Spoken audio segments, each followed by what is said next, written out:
believe in the ripple effect.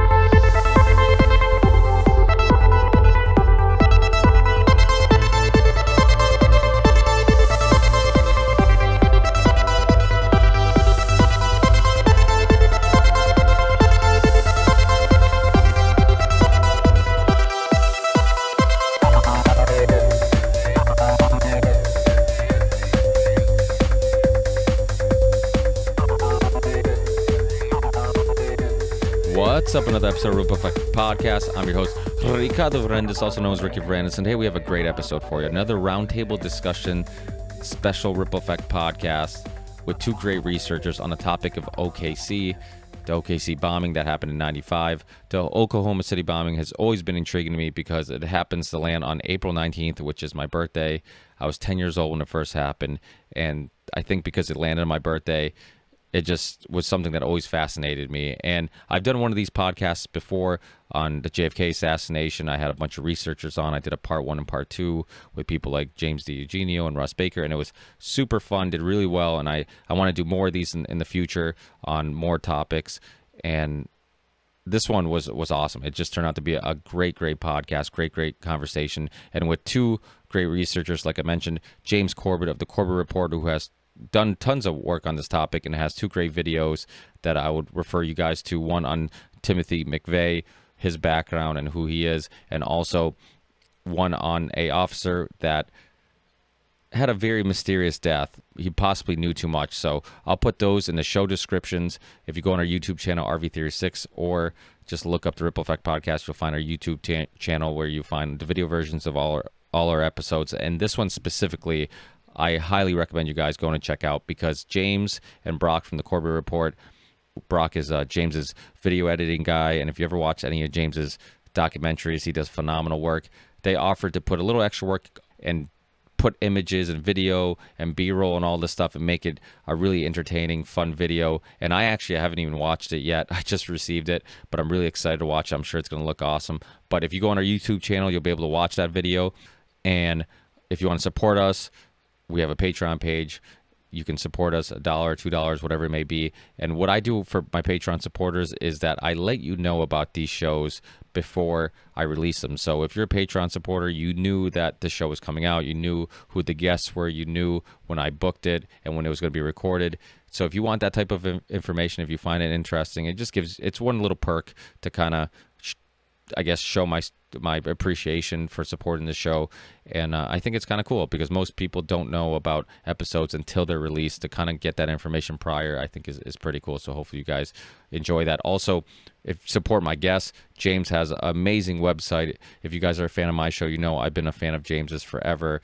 So I definitely recommend you guys subscribing to his website, checking out, buying his documentaries, and sharing his stuff. You know, whatever you can do to support his stuff. And Chris Emery from Free Mind Films, who did a great documentary on the OKC bombing called A Noble Lie. That's available on Amazon Prime, so watch that, check it out, buy his films, support his work too.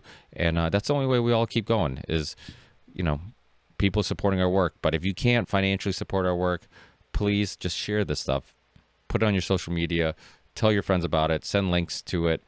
That little bit will go a long way, so please do that. So I'll keep this short. The music also that you hear in the podcast, Theory 6, it's my music project that I do all on my own, and you can buy that anywhere you can get digital downloads, Amazon, Google Play, it's on Spotify, all that stuff. So all that money goes to also supporting the podcast. So do that if you would like. But that's it.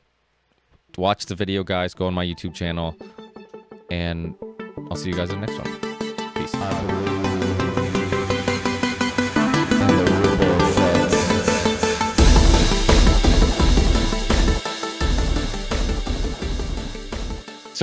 So thanks again, guys, for being with me. We'll just start off. James knows, because he's done a lot of these, but Chris, you probably, it's been a while since you've been on. I casually just jump right into it and, save the introductions for later. So let's get right into it. This is a topic that you guys probably don't know this, but one of the reasons why this historical event has been important to me, or at least has caught my interest more than others, is because it was on my birthday, April 19th. And Oh, wow. and it's always weird because a lot of weird things happen around my birthday. As you guys know, April 19th, April 20th. There's a lot of just weird historical events that happen around that time frame. So it's something that I remember pretty clearly, even though, I was born in 85, it happened in 95. So I was only 10. And I didn't really recall what was going on, but I remember being afraid of leaving the house because I'm just like, wait, there's bombs places and people are blowing stuff up. But I remember my mom going to wanting to go to the grocery store or something. And I'm like, no, I'm not leaving the house. I'm like, what if we die? But it for some reason that always caught my interest. And as, I guess, for lack of better term, somebody who questions things and can be labeled as a conspiracy theorist, there was a lot of obvious holes in this story, which only made me more curious about it. And I think it's kind of gotten forgotten a little bit after 9/11 and a lot of these other things that happened afterwards.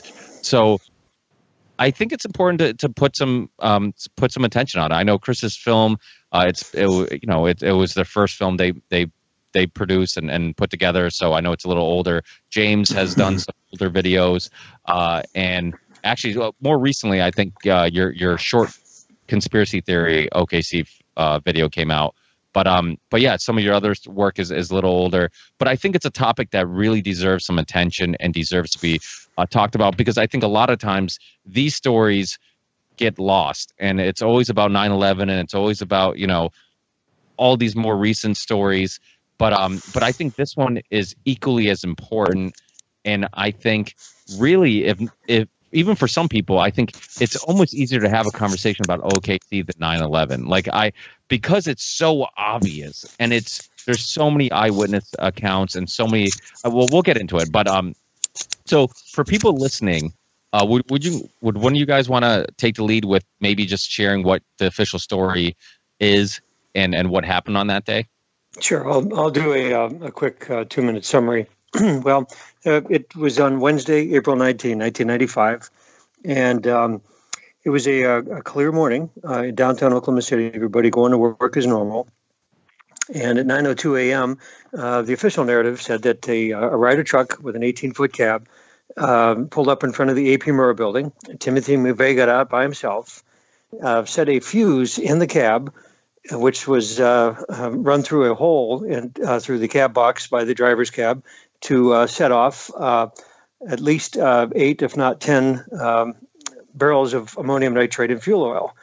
And he casually jogged away, got into his yellow faded 1977 Mercury 2-door car and sped off. And after the bombing happened, and then he was taken into custody just south of the Kansas-Oklahoma City border and Oklahoma border by State Trooper Charlie Hanger, who was a good 150 miles out of his precinct. That's another story for another time.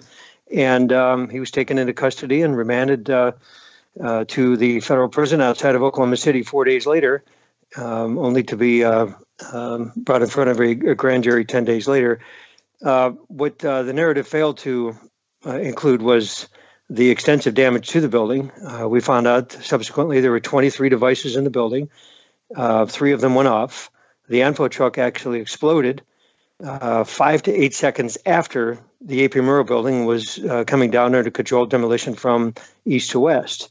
And this is all proved by our sources at the Oklahoma County Bomb Squad, the Oklahoma City Police Department helicopter pilots video, as well as photographic evidence, extensive evidence, and a white paper report offered by the Oklahoma City Police Department to the State Highway Patrol and the FBI that was quashed and completely ignored. So as a film crew, our task was to pretty much clear the table and start over. We knew the official narrative was wrong on so many levels, scientifically, morally, ethically, and legally. It was vacuous. There was nothing there. And our challenge was to find out, okay, what really happened? And this was information that was based on the Justice Department's own documents. We had federal, or local, county, state, and federal law enforcement help us. So that's what we did for 8.5 years before the film came out, and it was quite a journey, and we're still doing it. I still get information coming our way at least once or twice a month. I get contacted. You're from Oklahoma, right, Chris? I lived there for 12 and a half years. I actually moved there in January of 2003. Yeah. So I was in Austin, Texas, living in Texas at the time of the bombing. Yeah, and I think James Lane and some of the other people that helped with the film, like, were from. I mean, were you guys from there? Some of you guys from there and stuff. Is that what's? Oh yeah. Oh yeah. Yeah. Yes. Yeah. And James, what got you interested in this, and what was your initial, I guess, light bulb that went off that, like, okay, this official story seems like something's wrong here? Yeah, I'm beginning to wonder that myself, because I'm the only person here who doesn't have any form of personal connection to this. It's nothing to do with my birthday. It's not. I'm not American, let alone Oklahoman. So I have no connection to this, no friends or family. But this was after I started getting into 9/11 Truth and other things. This was one of the first things that really hit me right in the face, because it's something that I'd never even heard conspiracy theories about, let alone looked into. And when I started to see the video evidence of, move back, there's more bombs in the building, they're getting more bombs out, and things like that, things that I'd never heard or seen before, it really hit me. And I think that echoes what you were saying, Ricky. This is, 9/11 and things, people have so much baggage and so many associations, and there's so much out there already, but something like OKC is a clear-cut case, crystal clear, 100% that the official story is not true, or is not the full truth. There's no doubt whatsoever about that. There's a lot of things about what information we can trust and what we can't trust and what rabbit hole you want to go down, but 100% we can agree that the official story is not true, and it's easy to show, and a lot of people don't have the mental barriers in place to a subject like this that they do to 9/11. So I think that's always drawn me to this. And in fact, it has been one of those things that I've gone back to over and over through the years, because it doesn't get a lot of attention, but it is just so clear cut. There's no doubt that the official story is wrong. Yeah, so we can start off with just what happened that day and some of the eyewitnesses who saw multiple men. Videos that disappeared, first responders. All this stuff is so intriguing because it was all ignored.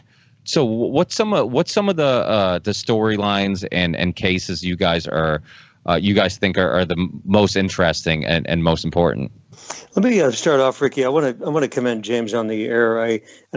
James, I apologize. I didn't discover this till about 2 years ago. Your requiem for Kenny Trenadu and Terry Yakey, stellar work, and that leads into Ricky's question, because there were actually 4 stories within the story: the death of Officer Sergeant Terrence Yakey, Kenneth Trenadu, the complete miscarriage of justice with the grand jury. Hoppe Heidelberg was one of the members. He wasn't the jury foreperson. All of those are solid cases that we could have done a movie within the movie. We just simply didn't have the time or the resources to do it, but it's always open for, a follow-up. So thank you for doing what you did on the Requiem. Anybody can Google that under your channel, and great work. You took it to a whole new level that we just didn't have the time to do with the films. Well, thank you for that. And that was based a lot on work of yourself and people like yourselves who dug that information up. I just put it together because clearly it is worthy of an entire investigation unto itself. Each part of this is just this whole separate story. Just a couple things, and then I'll yield some time to James also. I want to make sure we both get a fair shake on this. The first thing that would hit us was, in my background as an engineering student, I was a year and a half as an undergrad engineering student in civil engineering. And I looked at the damage of the building, and what we did when I first moved there, for the first 6 months, I was just searching out the victims' family members, survivors, law enforcement, first responders, private investigators, anybody that had anything to do with the case. And one of the first guys I talked to was Dr. Jack Gobin. He worked for the Customs Department, but he dealt with a lot of the agriculture coming into Oklahoma City from around the world. World Rogers Airport is an international airport. And it was his and his crew's task to make sure that what was brought into the airport wasn't going to spread disease, for the crops and so forth, and agribusiness in Oklahoma. But he's on the 6th floor of the Murrah building, and he's just sat down at his desk after getting a cup of coffee from the small break room they had there, him and 8 of his fellow employees. And this is a guy, 2 things. He lived in San Francisco, and he's a Vietnam War veteran. And what he told me, I went to his office. It was about a mile and a half from where the Murrah building stood. And he had it, oddly enough, set up exactly the way it was when he was in the Murrah building. So I was looking at basically a mock-up of, he showed me everything, where the desk was and everything, and it was kind of eerie. And this is about a year or so after I moved there. Anyway, he told me two things. First of all, the Venetian blinds on his window, which were facing the north, these are the vertical Venetian blinds, were shaking side to side. And he said that was a telltale sign of the building shaking. And having lived in San Francisco, he hit the ground, went under his desk immediately. And it wasn't, and as a Vietnam vet, he learned when he set charges and shot off mortar rounds that they had to do a count to figure out, okay, the distance, and even in the middle of the night when they shoot off mortar rounds, they figured out how far it went. So he did an 8,000 count, an 8 count. And he says, that's when the windows blew in. That's definitive proof that the building was coming down a full 8 seconds before the truck bomb even went off. Cognitively, he had the wherewithal to get under his desk. And he says if he didn't, he would have been impaled and probably decapitated because there was glass all over, peppered into the drywall and the brick in his wall, all the way up from the desk up, because the desk was the only thing that was blocking the blast force attenuation coming out of the truck. And he's on the 6th floor. This is not the level of the truck, and it still blew the windows in. Unfortunately, with the collapse of the building, and 7 of his coworkers fell down into the rubble and perished. But he was the only survivor from the department. And he said it wasn't for the building shaking, he wouldn't have been able to get under the desk, and he would have died instantly. The mortar round aspect came in because what we found out later from the Oklahoma County Bomb Squad is that there was a separate device, had nothing to do with the info truck. It was a subnuclear device that literally caused an invisible mushroom cloud. And I know it took us a year and a half to wrap our head around this, because we talked to General Parton, who we interviewed in the film, other experts, retired CIA agent that lived in Oklahoma City, and he told us, yeah, this is telltale CIA. If you're going to take a building down, this is the way you do it. Textbook, no questions asked. And it was really eerie just to sit down with him across the table at a Denny's, and he just scribbled this out on paper like it was, just another day at the office. But he said that invisible mushroom cloud sucked the air within 2 blocks of the Murrah building, shot it straight up in the air over 400 feet. Anything that was there, whether it be leaves, the paper in the building, trash on the roads, literally was just pulled toward the building and shot up into the air. What that caused was about just a little over a second, a complete vacuum. And the reason I brought that up is there were 72 vehicles in the parking lot across the street, that the pressure inside the gas tanks, so there'd be the pickup trucks, El Caminos, cars, whatever, dump trucks, that pressure in the gas tanks was more than what was outside, and those tanks exploded, causing the what Dr. Gobin described as mortar rounds. I mean, they started the trunks on fire, the tires were on, the black smoke, and that started rolling into the building, and that's what he was breathing in. And he couldn't figure out what those were, but depending on the amount of fuel in each of those tanks, that determined when they were going to blow up. So there was successive explosions for 30 or 40 explosions. He said it sounded like mortar rounds. So those two things clearly showed it wasn't ANFO. ANFO doesn't do that. And there was a horrendous amount of ordnance in that building. Luckily, all the devices didn't go off. James, would you want to add to that? Or we can get into, because we brought up a couple names that I think some people listening might not be too familiar with Jesse Trenadu and Terrence Yakey. Yeah, the police officer. And maybe we could get into a little bit of those stories too, because I think it's pretty fascinating. And that actually gets into what I was going to bring up, because if you're talking about people or witnesses or things that people might want to know about, there are different names that we could throw out there that would give people at least an entry into the story if they aren't familiar with it yet. Perhaps even for the normiest of the normies, just directing people to Carol Howe, who was an ATF, alcohol, tobacco, and firearms informant. We know her confidential informant number, CI 183. We know her testimony. We know what she talked about. We have all the documents that she was involved in the Elohim City white supremacist compound circles, and she was involved in a casing of the Oklahoma City federal building in December 1994 with Andreas Strassmeyer and Dennis Mahon. Andreas Strassmeyer, who's that? It's this German guy who was head of security for Elohim City, who mysteriously left the country in 96 before he was questioned about anything, and oh, by the way, turns out to absolutely have been working with federal authorities in some manner. I'm not sure, maybe Chris has more details on exactly what his connection was and who he was working for. I know he was working for German intelligence, but to what extent he was directly working for the CIA, I'm not sure if that's documented. But anyway, so Carol Howe is a great one of those windows into the story that just opens up a whole bunch of other can of worms. Terrence Yakey, his name's come up. Kiro, cop of the year, ran into the building, one of the first people on the scene, responding, bravely pulling people out of the building and helping. And he said, he indicated that he had information, that things were not what they seemed in there, and that he had seen things that were against the official story, and ends up going into saying that he had information. He was going on his way to help deliver this information, and guess what? He ends up dragging himself across the field and shooting himself in the back of the head a couple times, and just magically committing suicide. But perhaps one of the most interesting windows into all of this, for someone who's new to this, is the Kenneth Trendadu story. So basically, Kenneth Trendadu he had attempted bank robbery with a fake gun and things like this. So he had been sentenced to 6 years. No, he served 6 years of a 20-year sentence. He was paroled in 1988.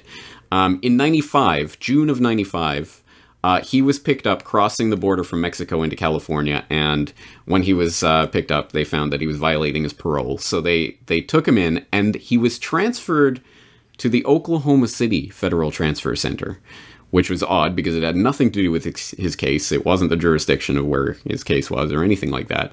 And then on, I believe it was August 21st, he ends up... Yes, it was almost 4 months to the day after the bombing. You're exactly right, yes. Yeah. August 21st, 1995. He ends up killing himself in his cell.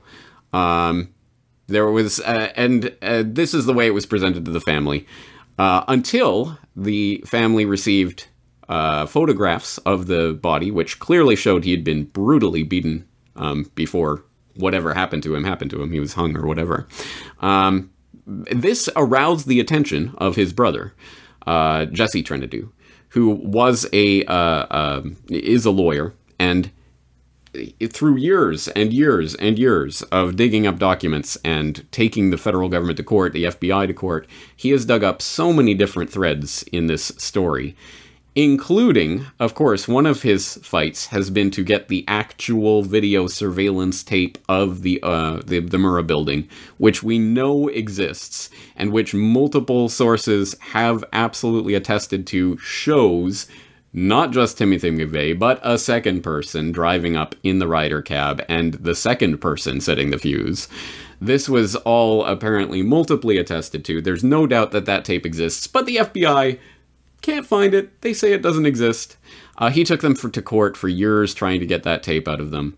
He did get, interestingly, tapes of the Ryder approaching, the Ryder truck approaching on many of the different surveillance camera footage that did exist. And on several of them, numerous ones, just as the Ryder truck was passing, the tape was being changed, or the tape goes blank, or the tape is missing. Just a remarkable coincidence. For some reason, all of these surveillance cameras failing at the same time. But the Trendadu story goes on and on. There's so many different aspects of this. And the reason that Kenneth Trendadu apparently was involved in this in the first place is because they mistook him for John Doe number 2. He had various superficial details like the dragon tattoo on his arm and other things that led them to believe that he was this John Doe number 2. So they took him in. He clearly got killed during some sort of interrogation, and this is how his brother has ended up becoming, I think his brother is based in Salt Lake City, but he's ended up becoming one of the biggest antagonists of the federal government on this case, because his brother ultimately ended up dying because of this case and its involvement. Again, so many different threads there, but I hope people will look into my Requiem for the Suicided on Kenneth Trendadu to find out more information about that. Yeah, and I'll put links in the show description to your videos, and so people can check that out, and also to A Noble Lie, which is Chris's a film, which actually for people who want to watch it for free, it's on Amazon Prime. If you have Amazon Prime, it's actually available there to watch if you guys want to watch it. But this Kenneth Trenadu story is so interesting because of the fact that because of a mistaken identity, they probably opened up a can of worms, and now they're messing with the wrong person, because now they have this feud with Jesse Trenadu, which apparently is a badass attorney who's not, who's not just, giving up and really putting up a fight. And I guess there's also some judges that are helping him out and really pushing back against all these declassified information. So, I mean, one mistaken identity opens up this big can of worms. But the thing that's interesting to me is that, so they killed him. Why do you think, even if they did think he was John Doe, one of the John Does, was it? I mean, have you guys have any theories or opinions on why would they kill him anyways? Because I mean, with the John Does, it's and we're gonna go back into who were these John Does? Were they working with the FBI? Were they informants? Were they? No. I mean, do you think it could have been trying to take out an informant because they thought he knew too much or something like that? I mean, because it doesn't that's the kind of part of the story that doesn't seem like makes a lot of sense. It's okay, so they thought he was one of the John Does. They probably want to maybe shut him up. I mean, is that maybe what you guys think? Yes. Happened? Yeah. One thing that we learned about, it took us about a year and a half to wrap our head around all this information. And by the way, I do want to give credit where credit is due to the Oklahoma Bombing Investigation Committee. Charles Key, George Wallace, Dale Phillips, and VZ Lott.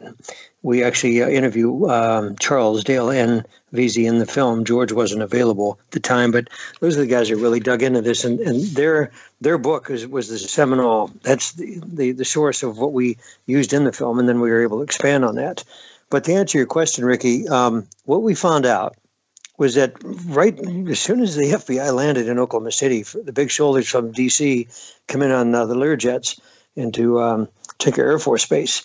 They wanted this case to be a selective prosecution. They wanted a very narrow focus on this. They knew darn well that, I mean, when there were, I'm going to tell you this, and not a lot of people know this, there were 20, out of the president's fleet that came in from Andrews Air Force Base that morning of the bombing, there were 24 jets that gassed up, ready to go, take the president and the cabinet and their immediate family members anywhere in the world they need to go. 14 of those jets show up in Oklahoma City at Tinker Air Force Base, wheels up, wheels down within 4 hours of the bombing. Why would that kind of resources and that the president's own fleet of planes come into Oklahoma City if it was just McVeigh and Nichols? The authorities knew darn well this was a huge international in scope. In fact, there were 5 agencies that came in, reps from 5 agencies that came in on those jets. We had no idea those agencies even existed. This is way beyond military intelligence, and that's from the sources we had at Tinker. They tapped us on the shoulder, so to speak, and says, just watch out. Don't even talk to these guys.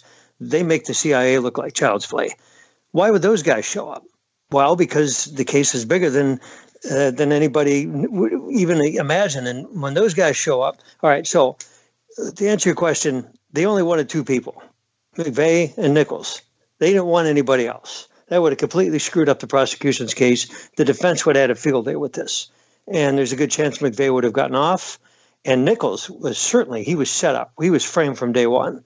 He would have got out. He would have never been sent to a federal lockup in Florence, Colorado. Isn't the argument they're made about the John Does is that they didn't want to well, at least that's what they're telling officially to the public, is that they didn't want to investigate, or they didn't further investigate the John Does because, and then more likely Tim wouldn't have got the death penalty. So it was exactly. And well, it would also reveal that McVeigh, and we found this out from the defense counsel's own documents, Stephen Jones gave us full and unfettered access to 142 boxes of his legal documents that he collected and accrued during the discovery process. And it was, of all people, and I don't want to go off on a tangent here, but this goes back to your question. There was a huge, broader group of people involved, so much so that the U.S. prosecutor at the time, Merrick Garland, who oddly enough was tapped on the shoulder to be a nominee for the U.S. Supreme Court. I just nearly fell out of my chair when I found that out. It's the last guy to have on the list. He pleaded up and down with Judge Mace for 4 months to seal the records that Jones was coming up with. Jones had a big defense team. He had over 50 people on there, spent $28 million of the Justice Department's funds to send his team worldwide. They knew this was a broader conspiracy, and Merrick Garland would have none of it. And the judge sealed those records for 7 years. After that order expired, about a year after, Attorney Jones contacted me and said, let's sit down and talk. He says, we know you're going to do a work on this film. He says, I couldn't bring this information out. You are going to have full access to all of this. And it was just unbelievable. It was like walking into a room of just, it was amazing information. So that's where we found out at least 12, if not 18 people were involved. And McVeigh and Nichols had very little to do with this. McVeigh was working for the CIA. Nichols was framed. And it was his name slipped my mind right now, but he was in lockup in state prison in Kentucky. Now, what's that he works for? Because a lot of I've listened to a lot of different researchers and stuff like that, and I hear, I mean, obviously the motivation of Waco and his links to the Nazis and that whole thing, but the CIA thing, I don't see a whole lot of links to the CIA as much as I see the FBI. And that's FBI informants and stuff like that. What evidence is there? I don't know if James or you have saw any real strong links to the CIA. Go ahead, James. You want to comment on that? Well, I'll let you comment on that because that's actually a question I have too. This is all right. What we're able to bolster that with the records that we saw that Jones had given us access to. They're in lockup and. At the law library at the University of Texas in Austin. And I asked him why UT Austin. Well, that's where Stephen Jones got his law degree. His first case out of law school was junior legal counsel for the Watergate hearings. You talk about jumping in on the deep end. This guy earned his bones immediately. He was very well respected, both from the Republicans and the Democratic congressmen. And that's what Jones found out. He saw McVeigh's pay records. He saw what McVeigh did for 2.5 years leading up to the bombing. And that's hell would have froze over before that would have come out. And that's what Merrick Garland was pleading to the judge to cover up. This thing stinks to high heaven. It still does. And there is no statute of limitations on murder. And we, as a film crew, another thing, people ask me on a radio show, well, why are you after this? Are you trying to get people in trouble? It's like, we don't have any legal standing as a film crew. Only the victims' family members and survivors do. They can still go after the people that covered this case up on a civil basis. And there still is, a ton of information. We've offered some of it to them. And we have other lawyers in Oklahoma City and in Dallas, Texas that have offered to help them out. So, but the CIA connection... Do you have any indication that Stephen Jones would be willing to cooperate with that kind of investigation if the one was launched? You know what? That would have to be a question you have to pose to him. He's got an office in Oklahoma City and in Enid still. I don't know if, in fact... I'm sure if he was asked to be co-counsel and paid, and he would certainly do a yeoman's job on it, but I can't speak for him. I don't know if he would be interested in doing that at this time, 24 years on. Now, CIA pay records, well, what does that entail? Is that, is there checks that says CIA? No, it's a whole different, I can't get into the specifics, but I can guarantee you guys that he was paid very well. They don't issue checks. This is basically, it's a parallel life. We work for the CIA. You're off the books, and that's what we knew of. We don't know what other pay he got, but Jones was able to get through the military some of his pay records, and we found out that this is way above his pay grade as what he did for the Army. Definitely got a bunch of money, and I think he was unemployed or whatnot. So I don't know where his money must have came from somewhere. Yeah, he had funds, and so that's not kind of similar to Oswald, going to Russia and doing all this traveling, but being broke, So that's it. Yeah. That's interesting. Now, his FBI links. Now, the evidence that he was hanging out with possibly FBI informants and all that stuff. Who were the group of people he was hanging out with? And Andreas Strassmeyer was one of them. And by the way, Andreas Strassmeyer is the son of Gunther Strassmeyer, who was the chief of staff for Helmut Kohl, the former premier of Germany. He was equivalent of the president of Germany. What in the world? We found out that actually it was Al Gore that requested the German government send Andreas Strassmeyer to the United States to infiltrate neo-Nazi groups in the U.S. Well, the FBI caught wind of that and pretty much geared it toward their efforts to set up, gun rights and Second Amendment people that supported that sort of movement in a very good way. These people weren't fanatics, but it was Strassmeyer was there to basically stir the pot. And Jesse Trentadue is a quote in the film is like, you have these guys trying to infiltrate these groups of 6 guys, and you find out 4 of them working for the U.S. government. I mean, it was a fix. And this is, and once again, we go back and say, okay, why is the FBI doing this? And I'm not saying everybody in the FBI is bad. We had a lot of good people. It's the good and the bad in any agency you're looking at. And in order to justify, and I know this sounds really, really sinister, but it's true to a certain extent. In order to justify the very existence of the FBI and these other agencies, they have to create cases to present in their budget to get renewed every 2 years in front of whatever appropriations committee they have in the Congress. If there are no cases being investigated, well, the budget's going to shrink. So they literally had to make stuff up. And we've caught, and in fact, the Rolling Stone magazine did a phenomenal job on this in 2007. Oklahoma City was one of 24 cases they just made up out of whole cloth to create an event that didn't have to be created in the first place. And of course, Oklahoma City was catastrophic. I mean, my God, 169 people, including 3 unborns, were killed. And that includes Kenny Trentadue. And it's really, that's why it took us so long to wrap our head around this. We don't agree with what they did, but we understand. And that was a distinct difference. And as a film crew, it made it much easier for us to assimilate this information and try to put it down in a cohesive manner for people to understand. It was unbelievable what the FBI, some elements of the FBI did. Luckily, we had the good part, including the head of the FBI crime lab, Dr. Frederick Whitehurst, were consultants, and they supported us on this film. Yep.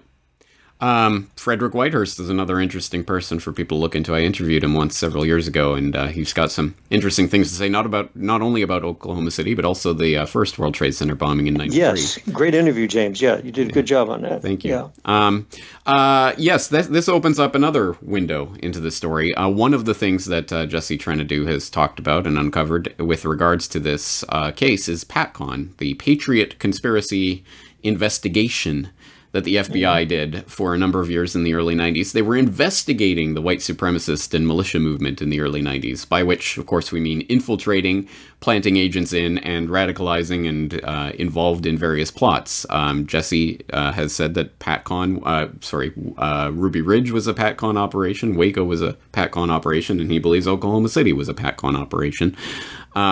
And so that's one of the windows into this story. And this is I think always the default fallback position for if and when this information finally becomes truly public consciousness. The FBI can always say, oh, well, we were just putting some people in to keep an eye on these organizations, and it got out of hand, and oops, it somehow we missed this one.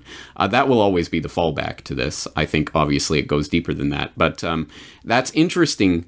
The whole PatCon angle to this, the sort of the attempt to infiltrate and provoke incidents that would then be used to clamp down on the militia movement that was growing in the United States generally in the early 90s, because this is one of my actual kind of personal windows into the case. I vividly remember as a child, so I mean, this must have been late 1980s even. I remember myself and my brothers would go around and we'd when we were making fun of each other, oh, you're part of the crazy Michigan militia. I remember that was like part of our vocabulary. And how was that? It was because this was being portrayed and demonized on TV in various ways. And so me as a kid in Canada knew about this, and it was part of my lexicon. So clearly there was a lot of stuff swirling around at the time that obviously evaporated quite quickly after this bombing. So that's one of the angles into this case. But as Chris indicates, I mean, this goes so much deeper than that. Well, go ahead. I was going to talk about one thing that we, I just don't, I think we're kind of getting away from it a little bit, is goes to the beginning of this story, the prior knowledge, people who knew ahead of time.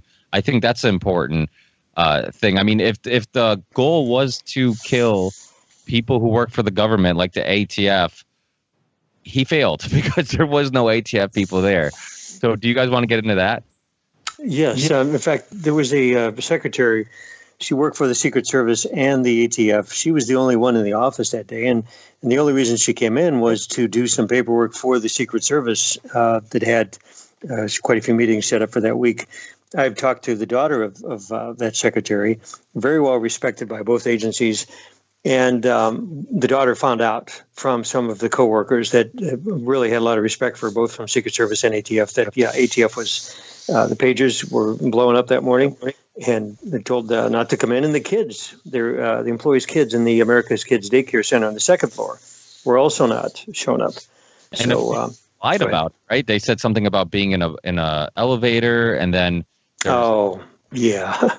And then find out some of the people who worked on the elevator said no, there was no problems with the elevator, that none of them were stuck in there. It was, so it was just another example of being caught lying about their whereabouts. Yeah, we had, we interviewed the lead mechanic that was in charge of the contract with, I don't think it was the elevator company. I don't think it was Otis. It was another one. And he said, they had several brakes, safety switches on there. The elevators wouldn't have fallen, and you can't pry those doors open. In fact, they were wedged shut, so nobody could have got in. And the only way you could have got in was for the trap doors, but they were covered with debris. So the whole story just was complete bunk. And the ATF agent that claimed that was caught in so many lies. And there's just so many examples of prior knowledge, including on the day itself, 2 hours before the blast. There's witnesses reporting there was a bomb squad truck parked across the street. 24 minutes before the blast, someone called the executive secretariat's office at the Justice Department in Washington and said the Murrah building had been bombed. That was 24 minutes before the blast. Right. You have the bizarre story, I don't even know what to make of the brother of the governor of Oklahoma writing a book before the attack took place, of course, in which a Tom McVeigh blows up a federal building. But, just a coincidence, I guess. I'm also, as speaking of the cookie crumb trail of leads that the FBI is out there that the FBI will undoubtedly fall back on. Oops, it's a sting that got away. I'm looking right now at a lead number redacted.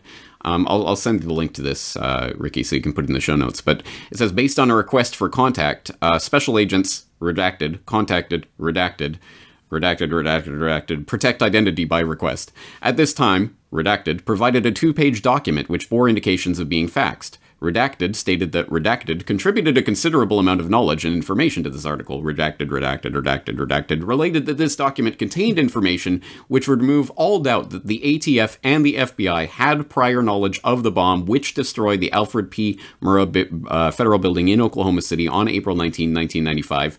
Redacted stated that these agencies attempted to develop a sting operation and did not take the bomb threat seriously. Again, that was Plaintiff's Exhibit 45, date of transcription 7/22/96. This is an official FBI document that's stating in its own words, we knew about it, but it was a sting operation that went bad. So again, there's 100 different cookie crumbs of people who had prior knowledge of one form or another about this blast, including, as I said, about Carol Howe having been involved in the sting that was going on with Elohim City and having been there in December staking out the Murrah building. Then you get into Jane Graham and testifying that she saw, she now says Andreas Strassmeyer. She didn't always say it was Andreas Strassmeyer, so you have to wonder about changing stories in that. But at any rate, saying Andreas Strassmeyer and other men were in the building, what was it, Chris, a week before the bombing or a few days before? Yes, it was actually, that was on Wednesday, Easter Sunday was before. They were there the Thursday and Friday before Easter Sunday, so it was a little under a week. Right. And she testifies applying something to some of the beams in the parking lot, I believe, in the parking lot. It was in the parking ramp, which is below it. The Murrah building itself is 9 floors above grade, but there were 3 levels below grade of the parking for the federal judges, the secretaries, and the court employees. Also in the courthouse, which there was a tunnel under 4th Street to the courthouse just to the south, and that was shared with the employees of the Murrah building as well as the courthouse. So, Ricky, excuse me for a second while I ask Chris a question, because I want to know about your take on Nichols' place in this. As you say, he was set up from the beginning.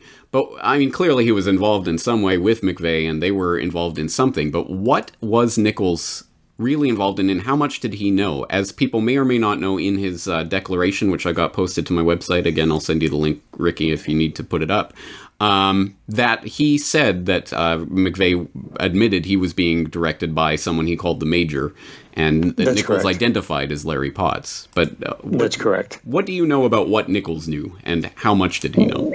The little that we know, and Michael Tiger, his chief defense counsel, really was pretty tight-lipped on this. Nichols was a very his personality had a little bit of a disorder. He was very easily influenced, and he was a willing dupe, thought that he was in a bigger operation for the good. Come to find out, he was set up. All of the evidence against him was literally manufactured to fit the case versus the other way around. And he was in more so even with McVeigh. But Nichols' trial came after McVeigh's. What we know about Nichols is that he was charged with failing to alert federal authorities for the bombing. And he came within, in fact, his case was so weak that the federal jury came within 2 counts of acquitting him of all charges. That we do know. But the rule was that you had to have all 12 members of the jury to acquit him. Only 10 voted. 2 did not, and that's why he was sentenced. And even Judge Mace was very reluctant. And the jury foreperson got a chance to review her post-trial interview in Denver for 42 minutes. She ripped the prosecution up and down. This is coming from the jury foreperson. And she said they had nothing to stand on. So we know that the case against him was very weak, and he should have been out of prison a long time ago. Why they threw him in federal lockup like that in Supermax, and John Ashcroft came down on him like a ton of bricks. It just we know the case was it was garbage. But he was a willing dupe, and he got set up by McVeigh.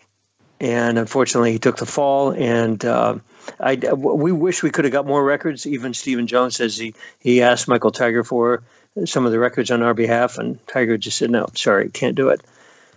So that's all I have to offer at this point. Yeah, I know I also heard that Terry Nichols wrote Jesse Trentadue a letter saying that there's higher ups.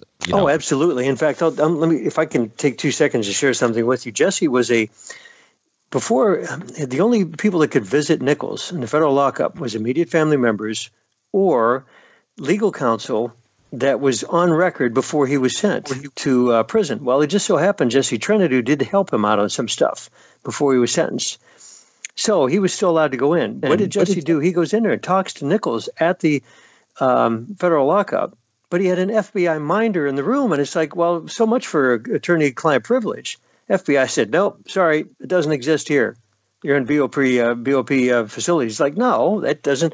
Anyway, so Nichols was able to go. He said he would go and speak with in front of a grand jury in Denver under the condition that he could tell all. And that didn't happen. But anyway, Jesse leaves the prison grounds. Nichols goes back across the yard, and he's taken in protective custody because everybody thought he was a narc. Well, he was just talking to Jesse Trentadue about the case. And he said, Jesse, please get me in front of a grand jury. I'll blow this thing wide open. FBI and Justice Department would not have any part of it. They put him right back in. And that was it. That's the only time Jesse ever met with him. Yeah, that's interesting. I mean, that sounds like Jack Ruby saying, "Get me out of Dallas." And yeah, I'll tell you more. Yeah, it's that's interesting. I mean, and the other thing too is that I always found intriguing was that why would Timothy McVeigh, if he was he obviously blew up, was involved in some way with the OKC bombing. Why would he be driving around with a car with no license plate? I mean, that's just asking. And when picked up, claiming that he had a microchip in his ass. Yeah, and then that he told Charlie Hanger that he had a firearm. I mean, he was very cooperative. Charlie Hanger was his day off. He's 152 miles away from his precinct as a state trooper. That's unheard of. You don't go that far out of your precinct. Charlie Hanger's mortgage was actually paid off on his house. I know this is tenuous, but still, why would the mortgage be paid off on over $320,000 on his house less than 6 months after he testified? And he ends up becoming the county sheriff after that. And I mean, everything was just wide open for Charlie after it was a rigged testimony. He wasn't credible at all. And his claim to fame was stopping McVeigh. Well, he knew damn well where McVeigh was going to be. It wasn't just by chance. He was set up to be on the interstate at that time of the day. So, boy, it's frustrating. But we tried to get him on camera. He wouldn't return our phone calls. Yeah, that's there's so many layers to the story. Is there any other people you guys want to maybe expand on? Well, I don't know. Here's something I want to get into, because this is, I mean, interesting to everyone, I'm sure. Chris, is Timothy McVeigh dead? No. And I don't even hesitate on that because, and I've been asked that before, and that's a good question. Craig Roberts, we interview him in the film. He was handpicked by the Tulsa FBI field office to help investigate this case within about 2 weeks after it happened. Why?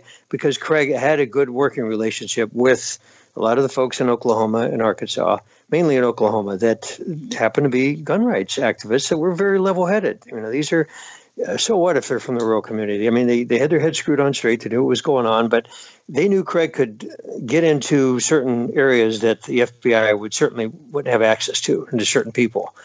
And Craig helped him out.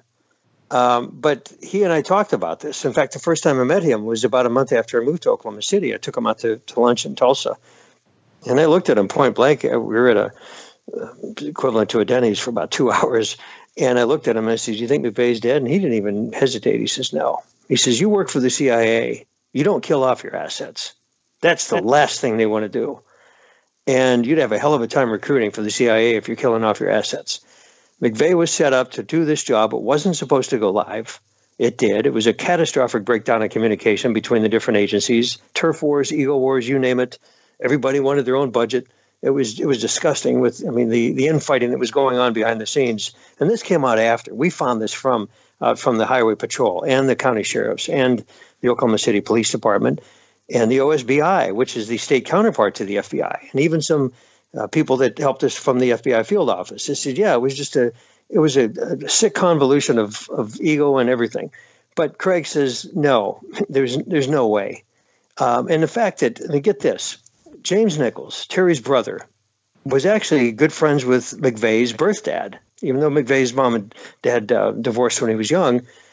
And it was McVeigh's birth dad that sued for the remains at the execution chamber in Terre Haute. The warden would not hand over the body to McVeigh or to McVeigh's dad. Now, why wouldn't? I mean, come on. That's just common decency and the right thing to do. They handed him an urn full of ashes. Well, it could have been somebody's cat. I'm not being trite here, but it's ridiculous how they treated his birth dad. But we can tell from the autopsy that they are required to perform after a federal exit. Oh, wait. Exactly. No, Tim McVeigh spent most of his time on death row trying to get a special deal so that he wouldn't be autopsied. That's all. Right, exactly. And that's the retired CIA agent that we talked to also said that's part of the mode of operation, the MOP, that's what they do in order to cover their back, plausible deniability, you name it. So this thing, like I said, there's so many, oh God, I wish I could give you a straight answer on that, but all I can say is no, I don't think he's dead. And that's the reason why, because that's just the way they operate. You don't kill off your assets. And they wanted to use him possibly for another operation. So that's the long and short of it. Yeah, the autopsy thing's really interesting. And I mean, the killing the assets thing, I guess to be the devil's advocate, you could always make the argument that, well, they're kind of lying about him being an asset anyway. So, I mean, you could tell other assets that like, hey, he didn't work for us, but the not doing an autopsy, I mean, that's really, I mean, I think that's at least, we'll raise some eyebrows. And you had at least one witness at the execution saying she saw him still breathing after he was declared dead. So right, was it from a Chicago TV station? There was a reporter. Yeah. Mm-hmm. Yeah. Yeah. Wow. This story. That's the thing. I think from the outside looking in, people who just briefly kind of looked over this event, they didn't. I mean, I think a lot of people don't realize how deep it is. I mean, the JFK assassination, 9/11, like those stories, we know there's thousands of, maybe I'm exaggerating, maybe possibly thousands of little rabbit holes you can go down and just, get lost in these side stories. But the OKC story seems like, oh, it's Timothy McVeigh, Nichols, building blew up, and that's it. But it's just like there's so many characters, so many other storylines, and there's just so much and so many question marks. And that's the thing about these stories is that similar to 9/11 or JFK, there's still a lot of question on why. Maybe that's probably the hardest question to answer is the why.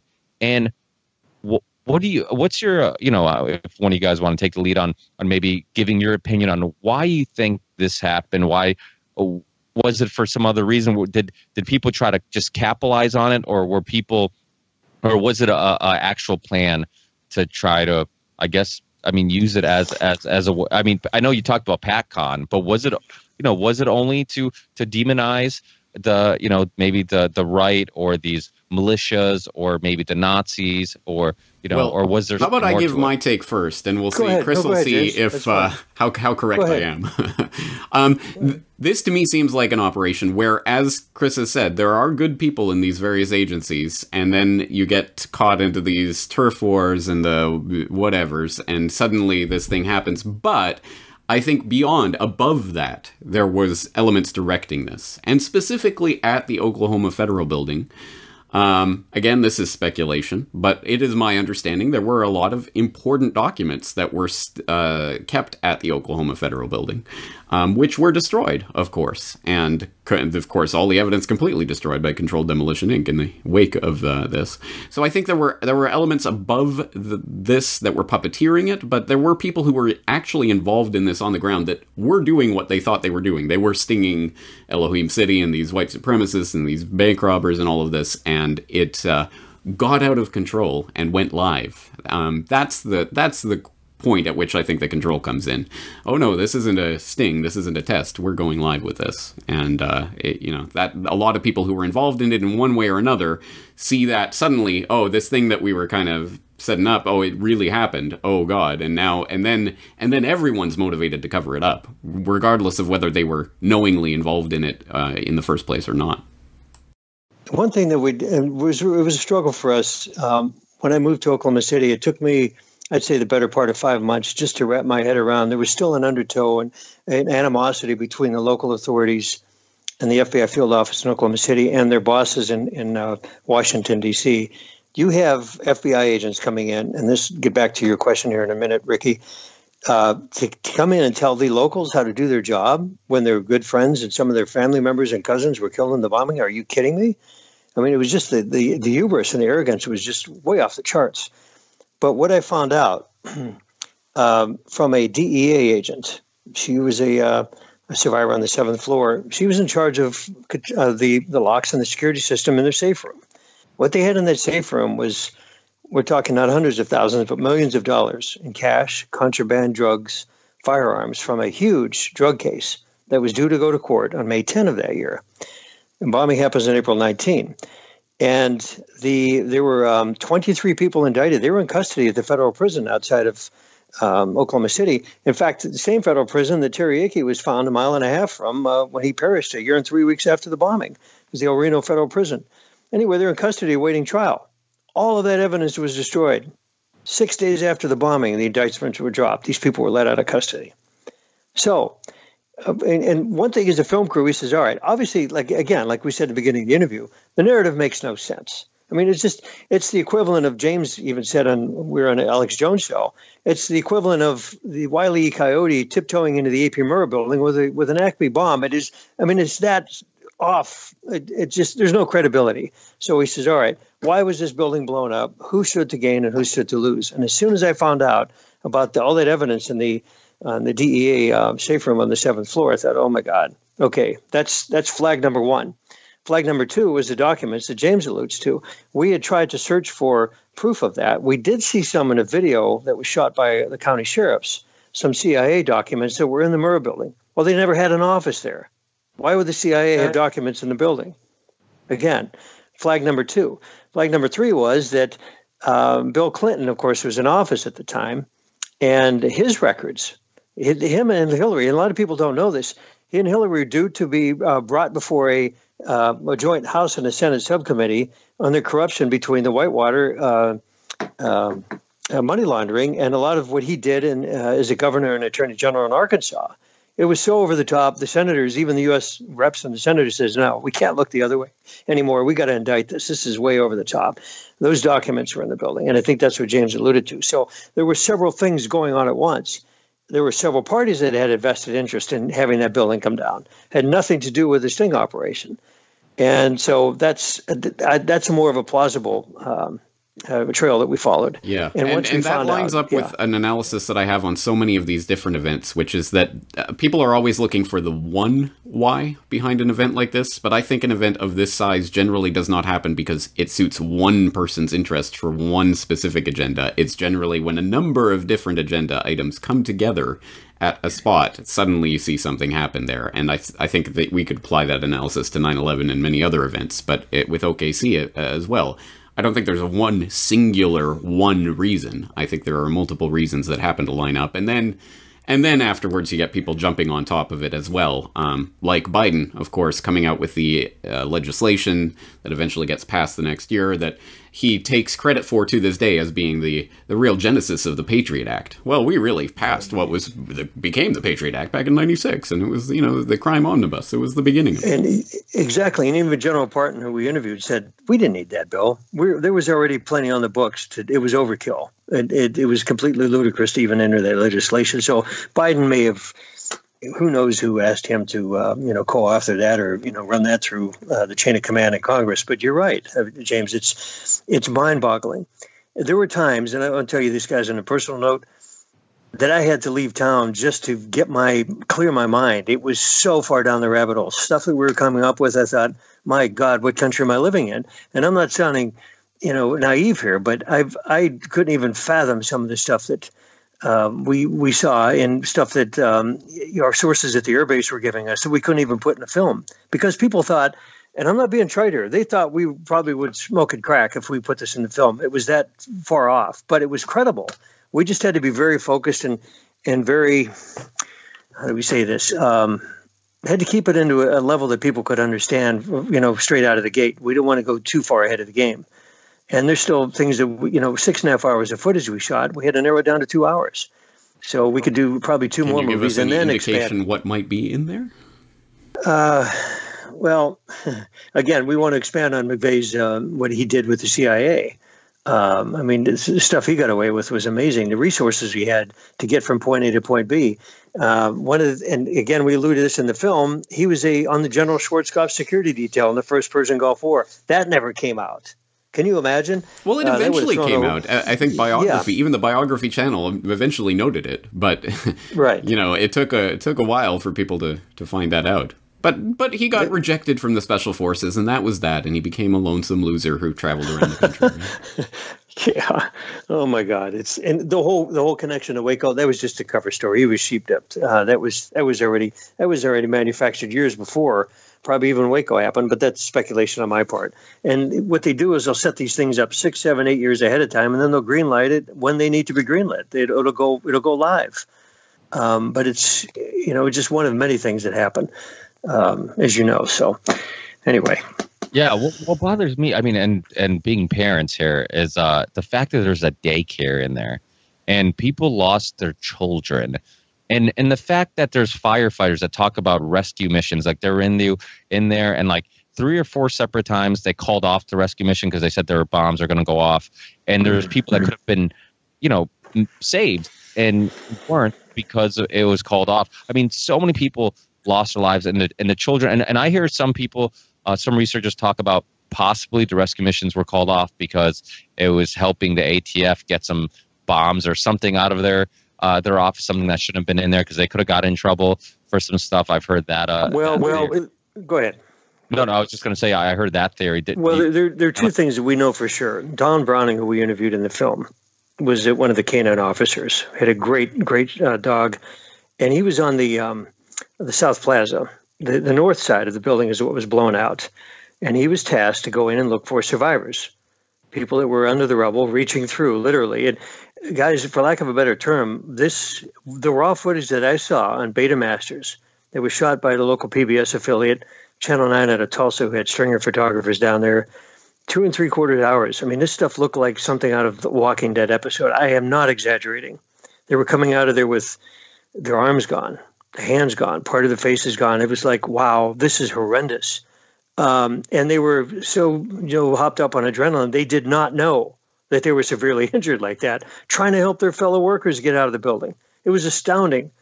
None of this went up the satellite uplink to CNN or CBS or NBC at the flagship stations because they didn't have time to vet it. But it was shot. It was still on the Betamasters, and it was put away in a safe, and I was able to get a hold of it through a friend that had a videographer that used to work for the PBS station in Oklahoma City, and we saw it several years later. But the point is that what you were getting at, Ricky, is we really had to stay focused on this and find out, okay, set a good foundation for what we can and what we can't prove. And we went with what we could prove. And that in and of itself completely destroyed the official narrative. And we did the best we could. And there's more, like I said, a lot more information we can get out there.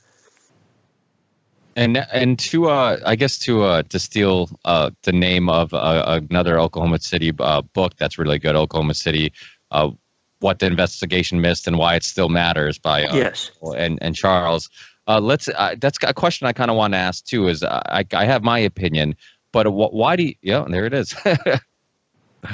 Was it by what's his name, Gumbel? Roger Charles and Andrew Gumbel. I interviewed Roger Charles about it a number of years ago. Yes. Now we found out Roger Charles was not happy on the results of that book. Gumbel took creative liberty on some of the stuff, and we met him at the book signing at the Full Circle bookstore when he released that book, and he just ripped apart Jesse Trenadu's take on the case. And I thought, oh my God, what's going on here? But yeah, it was very interesting. Why he in fact he chastised us for even bringing it up in the Q&A at the book signing. I thought, oh boy, what angle is he trying to take on this? So interesting. Yeah, Roger Charles was not happy about that at all. So just to be clear, that was Gumbel that was. That's correct. That, yeah, right? Roger wasn't there at the book signing. Yeah. He was not happy with the final edit on that. Yeah. Yeah, I wonder what. That's interesting. Is Roger Charles working on any other books like by himself? Do you know of?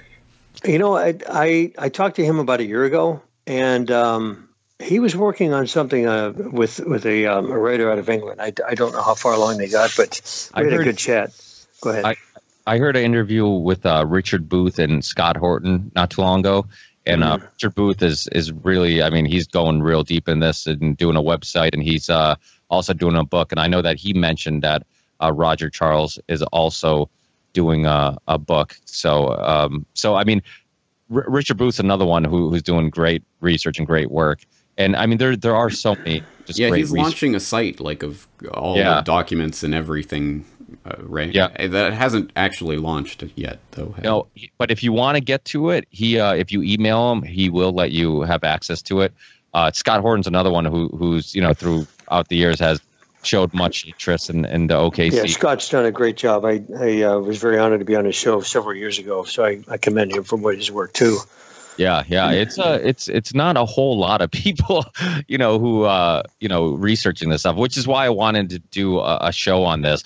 I did the JFK assassination one, which is still doing awesome, and I think it really helped with just kind of sparking interest and getting and even getting just old researchers like James D. Eugenio, who's been around forever, just getting new conversations with them and see what he's up to and stuff. I think it did really, really well. My goal is to one day, embrace yourself, James, to do a 9/11 special, a roundtable discussion. And I brainstorm, obviously you would be on there, and I brainstorm like, who else would I bring on here, and how can I make sure that everybody meshed? And it'd be such an important topic that it's like, there's so many researchers and everybody has different perspectives. I think for those groups that would be willing to, I guess, have a conversation with people that they might disagree on certain things or whatnot, but I think those conversations are important. And I think just like we talked about, not everybody has the same theory on all these things. But what's important to me is that if your heart's in the right place and you're trying to expose the truth, and you think maybe these dots are connected and taking you down this path, and I think these dots are closer closely connected and taking you down this path. It's just one of those things where I don't think that's nearly as important as bringing attention to the topic and showing that there are some questions and there was a cover up and there are it was a crappy investigation that didn't get to the truth, and I think that's really important. So I know 9/11 is such a big topic, but it is one of those things I've been brainstorming for a while to kind of do a roundtable discussion on it to hopefully get attention on it, but also show because it doesn't really need attention, but to show that everybody, all these great researchers can bring the information together and kind of be civil about it, because I think too often it's gone to the point where I think these topics have brought people together, because it's like, oh, you're intrigued in this cover up or this conspiracy also, but and then it's torn people apart, because then it's like, well, I believe this happened and you believe that happened and right. And it's like, and I think it becomes counterproductive. So let's well, a couple names I'd recommend, of course, James Corbett, obviously, Richard Grove, and Kevin James Barrett. Is the gold standard. James is the gold standard. Yeah, you're right. It's the wish list or the short list of who you want there, and those are three names I'd pop right off the. Yeah, Richard Grove is awesome because he actually has a connection to it, and I actually Richard and I have actually gotten pretty close because we've come to find out he lives not too far from me in Hartford, so we've actually he did a wonderful job for us. Helped co-wrote the script for our second film, and him and Lisa did the voiceover, and Richard saved the day for us in many respects on that film. So. Yeah, Richard's awesome. I've actually hung out with him quite a few times, and super nice guy. Hopefully one day I'll be able to hang out with you guys and have a drink, and I'll be able to bring some whiskey or some homemade Portuguese wine for you guys. That'd be awesome. I'd love that. Just to sit back and James, when are you going to make it back stateside? Do you come back at all, or? I haven't been to the States since 2005, I think, and no plans to go anytime soon. Wow. Okay. You've been to North America, right? Because you've been to Canada. Oh yeah. I go back home, but I don't go to the States. Given what I do, I just no, it's okay. I'll watch it from a distance. There you go. But so I guess to wrap this all up, why do you, and give it back to that title, why do you think it's so important? Go ahead, James. Oh, okay. Well, I think it is important. As I say from the beginning, my personal side, I don't have any personal connection to this, but what I found intriguing about it is that it is so clear-cut that the official story is a pack of lies or half-truths or cover-ups. That can be easily demonstrated, and it is one of those events that people don't have so many mental barriers up around. Perhaps people in Oklahoma might have a different take on it, but most people don't have that kind of visceral reaction to it that they would to something like a 9/11, where they can see. I mean, most people, when they're presented this information, can quite clearly see that there's something very wrong about the story. So I think it's valuable in that it opens up the window to this conversation about, well, what is this event, and what does it mean, and how did this happen, and what does it mean that it's been covered up for all this time, and that they're still lying about it.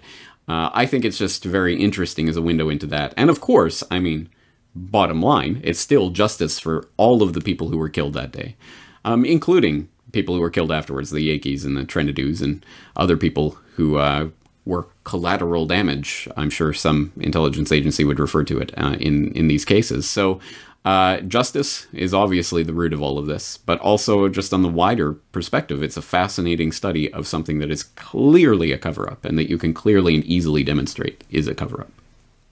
Yeah, two things real quick, Ricky, to answer your question. You and I talked about this, I think, on a phone call last week. The State Board of Education for the state of Oklahoma, on the 10-year anniversary, 2005, asked a state representative and a state senator to co-author a bill in the State House to make it mandatory to teach the official narrative of the Oklahoma City bombing. And I'm thinking back in... oh my God, back in Nazi Germany or whether it be the Stasi in Russia or Eastern Europe, how they would mandate certain curriculum or forbid certain curriculum. And to have the governor sign this off on the morning of the 10-year anniversary of the bombing was astounding. And that's why we need to tell generations that weren't even born then. I mean, we're talking 24 years on, over 2 generations. Give the kids something to at least have a reference point on and have them decide. We're not going to tell them how to think, but at least give them credible information to level the playing field and say, look, this is what happened. This is what you need to know. You make the decision. I think that's the bottom line. You cannot continue to pander and perpetuate a steady stream of lies on this. It implodes in on itself. Excuse the pun, but it's simply not going to hold up. And we have a responsibility, at least try to give these kids the information that's correct. Yeah, no, I completely agree. And I think, like I said prior, 9/11 is one of those things where I think it's still fresh in our minds. People still have a very emotional reaction to it where you bring it up.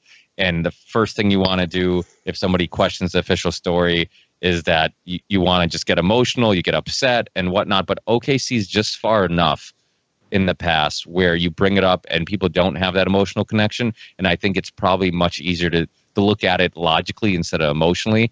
And it's probably easier to get somebody to I guess, look at the evidence and not just emotionally react to somebody questioning the official story. I mean, it's just like you said, it's so obvious that there's so many cases of people seeing other people and other John Does and it's obvious that these people were never investigated, that they never really searched for these other people that were involved in this, and that just alone kind of can start you off down that trail. It's like, what if there's other people who are also responsible for this? Why weren't they investigated? And that and I think that's super important. And like I said, these historic events could easily be forgotten. You go ahead, Chris, because I'm sure I'm going to go on a long rant. No, that's right. I wanted to share something. I don't think I've ever told this on the radio interview before, and I was talking to my girlfriend today. She says, how many of these have you done? And I says, probably well over 150. And I'm not bragging. James, you've been on a ton of interviews, and Ricky, you've knocked it out of the park how many times? But the last film festival that we were at, it was in Durant, Oklahoma, southern Oklahoma, and we were given a finalist award. And after the showing, we expected maybe 20 or 30 people to show up. This was at a community college down there, not far from the Texas border. And we had over 100 people show up. I mean, it was standing room only. We were just flattered, to all get out. Afterwards, I had a former state highway patrolman who was a bike officer that was on the scene that morning. He was a rookie at the time. And he was listening to the different radio bands they had on the motorcycle. He said they have 7 or 8 different channels open, something like that. And he saw the crescendo of the dispatchers calling in, the hazmat and the ladder trucks, and then 23 different search and rescue and law enforcement responded to that scene within the first, he said, probably the first 2 hours. I mean, it was just unbelievable pandemonium. They finally got it organized. They set up triage areas. Anyway, he knew from the Oklahoma City Police Department and the county sheriffs and the highway patrol that they knew who to go after as far as even before the indictments were handed down and the others unknown. And he knew there was a big lie, but he saw our film and he said it helped bring together. And I'm being humble here. I'm not bragging, but in our humble effort, we were able to at least piece some of the pieces of the puzzle together. And he cried. I mean, we're out in the hallway outside of this viewing room. And he cried, and he gave me a big bear hug. 6'7", this guy probably weighed about 270 pounds. And I'm just thinking to myself, holy cow, we struck a chord with him. But that's to answer your question, is at least try to give people some idea that makes sense of what happened. And coming from a retired state highway patrolman like that, I didn't expect that. His kids were there, they were crying, and I thought, wow, I guess, that particular day we did a good job. And I guess that's what it's all about. And that's what you guys do, your radio shows. James, what you've done for years, holy cow. That's what we all try to do. We just try to bring the truth out and make some sense of the chaos that we have in the world today. Yeah, you guys are always so modest, but honestly, your work is so important. And, they say you don't know history's happening when it's happening. And I think that is, your work, when looking back at it, it's historical pieces of work. I mean, James has been a huge influence of mine.